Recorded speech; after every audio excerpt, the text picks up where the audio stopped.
أعوذ بالله من الشيطان الرجيم بسم الله الرحمن الرحيم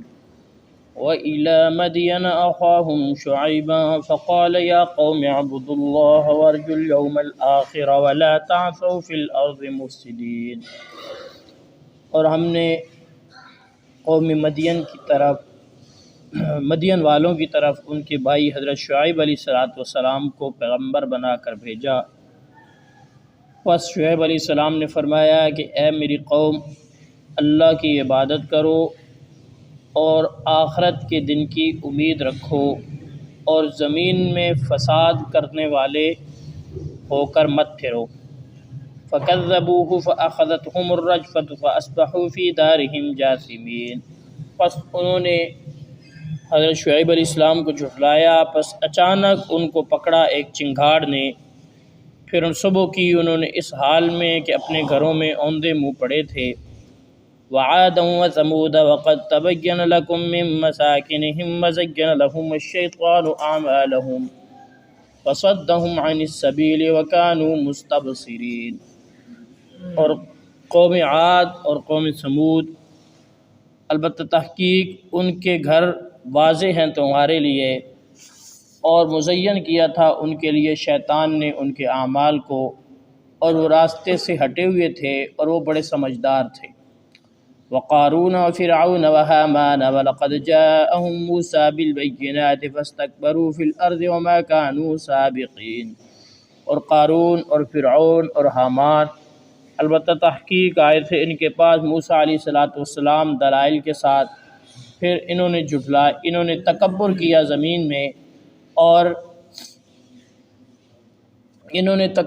زمین میں اور نہیں تھے یہ آگنے والے۔ فَكُلًّا أَخَذْنَا بِذَنبِهِ فَمِنْهُمْ مَنْ حَاسِبًا وَمِنْهُمْ مَنْ أَخَذَتْهُ الصَّيْحَةُ وَمِنْهُمْ مَنْ خَسَفْنَا بِهِ الْأَرْضَ وَمِنْهُمْ مَنْ أَغْرَقْنَا وَمَا كَانَ اللَّهُ لِيَظْلِمَهُمْ وَلَكِنْ كَانُوا أَنفُسَهُمْ يَظْلِمُونَ۔ اور پھر ہم نے ہر ایک کو اس کے گناہ کے سبب پکڑا، ان میں سے بعض ایسے ہیں جن پر ہم نے پتھر بھیجے نازل کیے، اور ان میں سے بعض ایسے ہیں جن کو پکڑا چنگھاڑ نے، اور ان میں سے بعض ایسے ہیں جن کو ہم نے دھسا دیا زمین میں، اور بعض ایسے ہیں جن کو ہم نے غرق کیا۔ اور اللہ تعالیٰ ان پر ظلم نہیں کرتا، لیکن وہ خود اپنی جانوں پر ظلم کرنے والے ہیں۔ ماقبل میں 3 واقعات، 3 پیغمبروں کے 3 قصے بیان ہوئے، حضرت ابراہیم علیہ السلام، حضرت لوط علیہ السلام، اور دو واقعے بیان ہوئے۔ اب تیسرا واقعہ حضرت شعیب علیہ السلام کا بیان ہو رہا ہے۔ حضرت شعیب علیہ السلام کو اللہ رب العزت نے مدین کی طرف بھیجا تھا نبی بنا کر۔ آپ علیہ السلام کی قوم کے اندر بھی باقی قوموں کی طرح شرک، آخرت کا انکار، اور اس کے ساتھ ساتھ جو ہے دیگر معاشرے کے اندر پائی جانے والی برائیاں، بالخصوص ناپ تول میں کمی کہ خریدنے کے لیے جو ہے ترازو، باٹ، پیمانے اور بنائے ہوئے تھے اور بیچنے کے لیے الگ بنائے ہوئے تھے۔ خود جب لیتے تو پورا لیتے، بلکہ حق سے زیادہ لیتے، اور جب کسی اور کو کچھ دیتے تو اس میں کمی کر کے دیتے۔ تو حضرت شعیب علیہ السلام نے آ کر اپنی قوم کو 3 باتیں کہیں۔ پہلی بات کہ یا قوم اعبدوا اللہ، جو تمام انبیاء کرام علیہم السلام کی مشترکہ دعوت تھی کہ اے میری قوم، عبادت صرف اور صرف اللہ تعالیٰ کی کرو۔ اب یہ جو قوم تھی یہ اللہ رب العزت کی ذات کی منکر نہیں تھی، اللہ رب العزت کی ذات کو مانتے تھے، لیکن اللہ تعالیٰ کی ذات کو مانتے ہوئے شرک فی العبادت کے مرتکب تھے کہ اللہ کو مانتے ہوئے اللہ کے ساتھ شرک کرتے تھے۔ تو حضرت شعیب علیہ السلام نے پہلی بات ان سے یہ فرمائی کہ یا قوم اعبدوا اللہ، اے میری قوم عبادت صرف اور صرف اللہ کی کرو، اللہ کے سوا کسی اور کی عبادت کرنے کی گنجائش تمہیں نہیں ہے۔ دوسری بات کہ آخرت کے دن کی امید رکھو، آخرت کے دن پر یقین رکھو، قیامت کا دن قائم ہونا ہے۔ مفسرین کی دو آراء ہیں، بعض نے کہا کہ وہ آخرت کے منکر تھے سرے سے، بعض مفسرین نے کہا سرے سے منکر تو نہیں تھے، لیکن ان کے اعمال ایسے جری دلیرانہ اور جری تھے کہ گویا کہ وہ عملی طور پر آخرت کے منکر ہیں۔ جیسا کہ آج ہم آخرت کا اقرار تو کرتے ہیں، لیکن ہمارے اعمال اتنے اس قدر ہیں کہ گویا کہ ہمیں آخرت پہ یقین ہی نہیں ہے۔ تو اس قوم کا بھی یہی حالت تھا، تو حضرت شعیب علیہ السلام نے دوسری بات ان سے فرمائی کہ آخرت کے دن پر امید اور یقین رکھو کہ آخرت کا دن ضرور بے ضرور قائم ہوگا۔ اور تیسری چیز کہ زمین میں فساد کرنے والے بن کر مت پھرو، کہ یہ جو ناپ تول کے پیمانے الگ الگ بنائے ہوئے ہیں، یا دیگر آنے والے لوگوں کو، باہر سے آنے والے مسافروں کو جو تنگ کرتے ہو، یہاں مدین میں آنے والوں کو، ان کو تنگ کرنا چھوڑ دو اور فساد کرنے والے نہ بنو۔ اب شعیب علیہ السلام کی ان باتوں کو سن کر قوم نے انکار کر دیا۔ جب انہوں نے انکار کر دیا تو اچانک اس قوم کو زلزلے نے آ گھیرا، کیونکہ اس حوالے سے تین چیزیں قرآن میں آئی ہیں۔ کسی کا پیپر ہے فَأَخَذَتْهُمُ الرَّجْفَةُ، کسی جگہ پر آیا کہ ہم ان کو چنگاڑ نے پکڑا، کسی جگہ پر آیا کہ ہم نے ان پر طوفان بھیجا، کسی جگہ پر آیا ہم نے ان پہ پتھروں کی آگ کی بارش کی، کسی جگہ پہ آیا کہ ان پر زلزلہ آیا۔ تو مفسرین نے اور علماء نے تطبیق یوں دی ہے کہ سب سے پہلے زلزلہ آیا، زلزلے کی وجہ سے وہ اوندے منہ زمین پر گر گئے، زمین پر گرنے کے بعد اچانک ایک چنگھاڑ سنائی دی انہیں، اور زبردست قسم کی چیخ کی آواز آئی جس کی وجہ سے ان کے کلیجے پھٹ گئے۔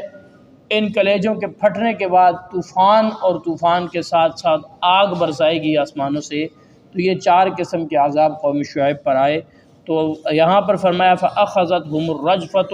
اچانک انہیں پکڑ لیا ایک چنگھاڑ نے، اور اتنی زوردار چنگھاڑ اور اتنی زوردار آواز تھی کہ ان کے کلیجے اس سے پھٹ گئے۔ فَأَصْبَحُوا فِي دَارِهِمْ جَاثِمِينَ، کل تک جو زمین پر تکبر کرتے پھرتے تھے، کل تک جو اکڑتے پھرتے تھے، پیغمبر وقت کا جو ہے انکار کرتے پھرتے تھے، آج وہ اوندے منہ زمین پر پڑے تھے، کوئی ان کا پرسان حال نہیں تھا، کوئی ان کو پوچھنے والا نہیں تھا، اس حال میں ان کی صبح ہوئی۔ یہاں پر یہ تیسرا قصہ بیان ہوا۔ اب یہاں پر آگے دو قصے قوم عاد اور قوم سمود کا اجمالاً جو ہے ذکر کیے گئے ہیں۔ قوم عاد اور قوم سمود کی بستیاں چونکہ مکہ مکرمہ سے شام کے سفر پہ راستے میں آتی تھیں، اور اہل مکہ اکثر جو ہے ان بستیوں کو دیکھتے رہتے تھے یہاں سے آتے جاتے، تو اس لیے ان کا ذکر اہل مکہ کے ساتھ جو ہے بار بار قرآن کریم میں ہوا۔ قوم عاد وہ قوم تھی کہ جو بڑے مضبوط اور طاقتور تھے، اور صحت کے اعتبار سے، جسم کے اعتبار سے بھی بہت قوی تھے، اور جان و مال کے اعتبار سے کے ساتھ ساتھ مالی اعتبار سے بھی بڑی وسعت رکھتے تھے، بڑے بڑے باغات ہوتے تھے ان کے، اور بڑی ترقی یافتہ لوگ تھے اس اعتبار سے گویا۔ تو ان پر اللہ رب العزت نے حضرت ہود علیہ السلام کو بھیجا اس قوم کے لیے۔ اس قوم نے انکار کیا تو ان پر بھی جو ہے زلزلہ آیا اور طوفان آیا، جس کی صورت میں جو ہے یہ ہلاک ہو گئے۔ قوم صالح، حضرت صالح علیہ السلام کی قوم، یہ قوم سمود جو ہے یہ بھی عرب کی پرانی قوم تھی۔ حضرت صالح علیہ السلام تشریف لائے،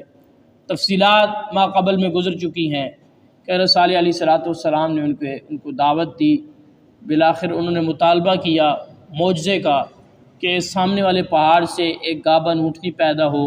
جو باہر آتی بچہ جن دے، اگر ایسا ہو گیا تو ہم آپ کو مان لیں گے۔ حضرت صالح علیہ السلام نے بہت سمجھایا کہ منہ مانگا معجزہ مانگنے کے بعد بھی اگر ایمان نہیں لاؤ گے، اللہ رب العزت نے وہ معجزہ دکھا دیا تو اس کے بعد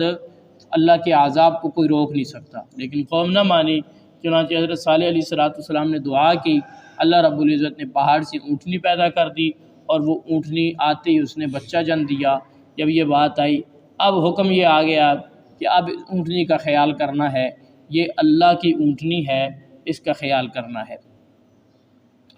اب چنانچہ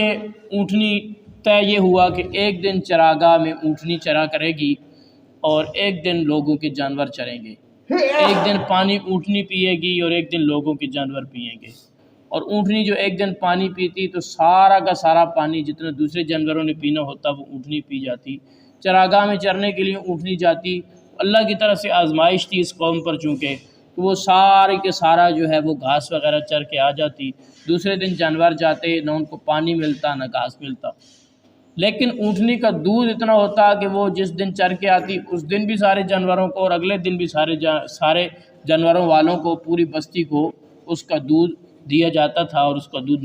نکال کے پوری بستی استعمال کرتی تھی۔ ایک عورت تھی، اس کے جانور زیادہ تھے، اس عورت نے ایک پروپیگنڈا کیا، اور ایک آدمی تھا جو جس کا اس عورت سے معاشقہ چل رہا تھا، اس عورت نے اس کو لالچ دیا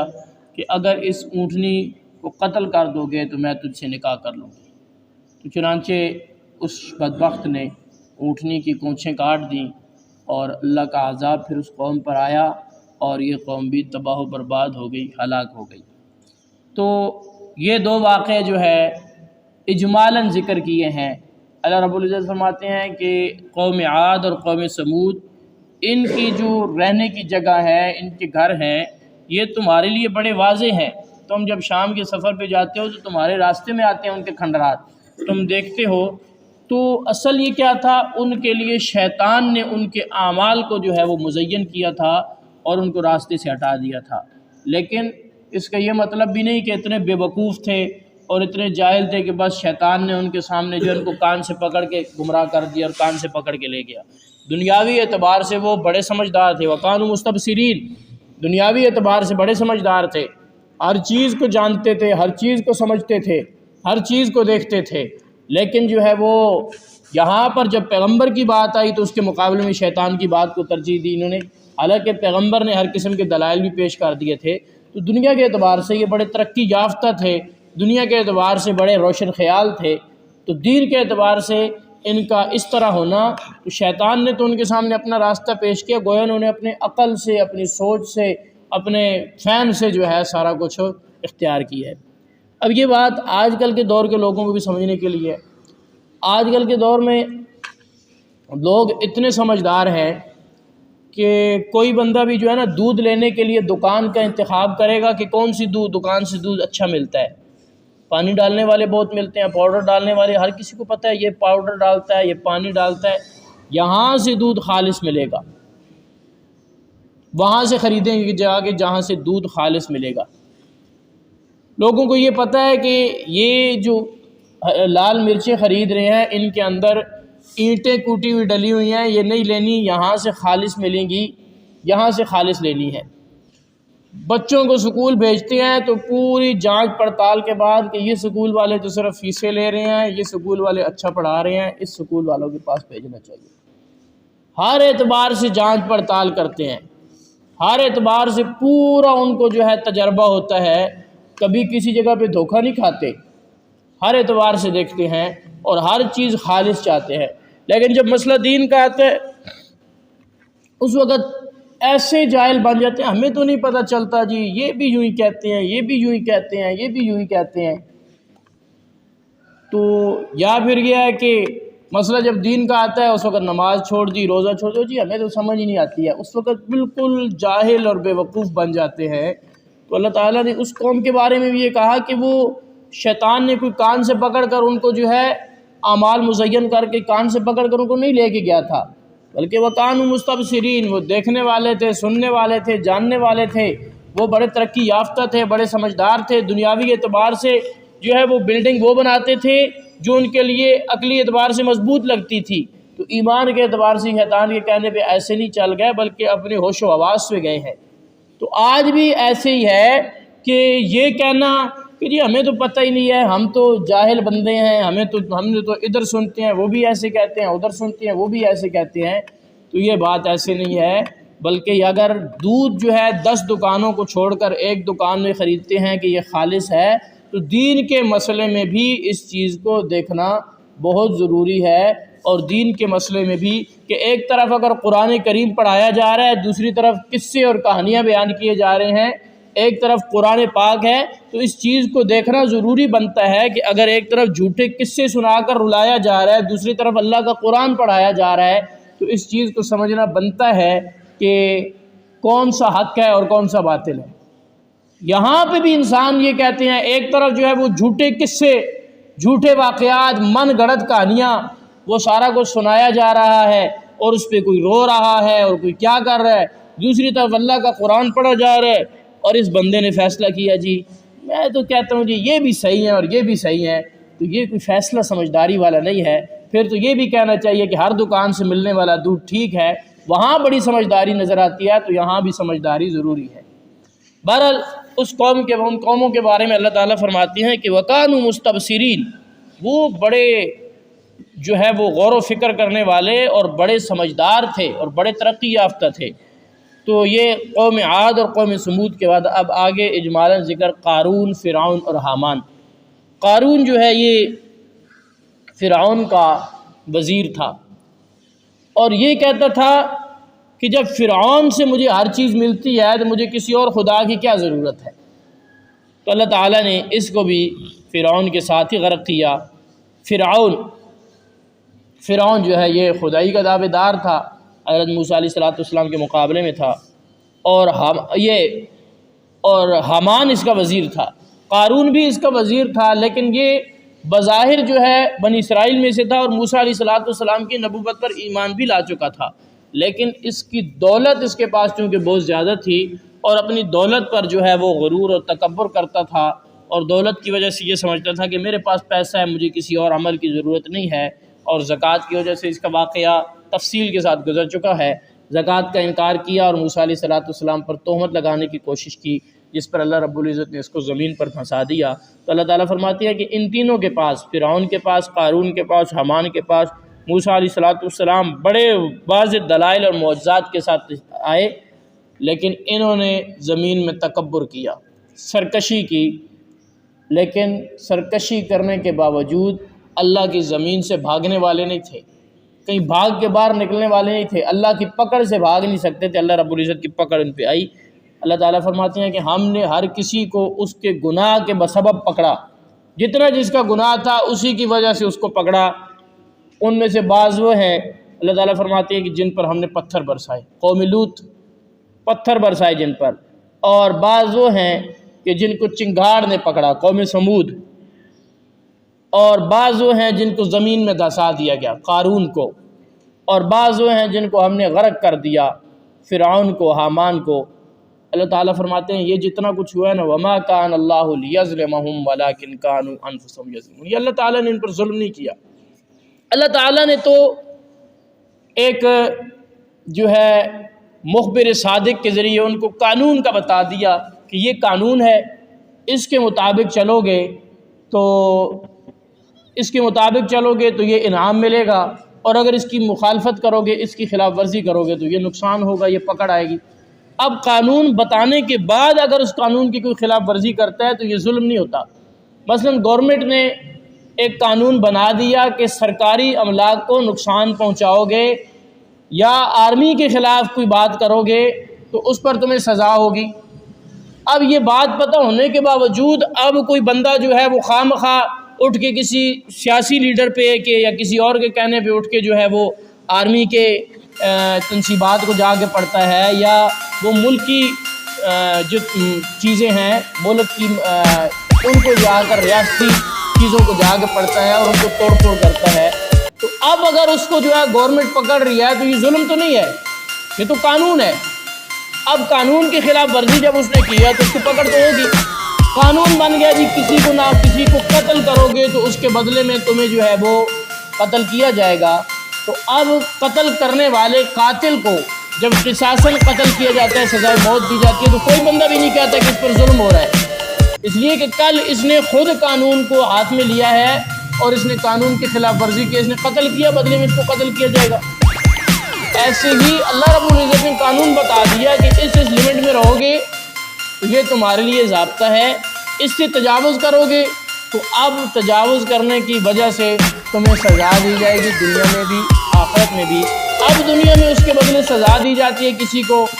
تو اس پر کوئی یہ نہیں کہہ سکتا کہ اللہ تعالیٰ نے ظلم کیا ہے، بلکہ اس نے خود قانون کی خلاف ورزی کر کے اللہ کے قانون اور اللہ تعالیٰ کے ضابطے کو توڑ کر اس نے جو یہ کہا ہے، اللہ تعالیٰ ما کان اللہ لیظلمہم ولکن کانوا انفسہم یظلمون، انہوں نے اللہ کا ضابطہ، اللہ کا قانون توڑ کر، اللہ کے حکم کو چھوڑ کر خود اپنی جانوں پر ظلم کیا ہے۔ اب خود اپنی جانوں پر جب انہوں نے ظلم کیا ہے تو اب قانون کے مطابق فیصلہ کرنا یہ عین عدل ہے، یہ ظلم نہیں ہے۔ اللہ رب العزت کی دعا ہے دین متین کی سمجھ اختیار کرے۔ وَإِلَى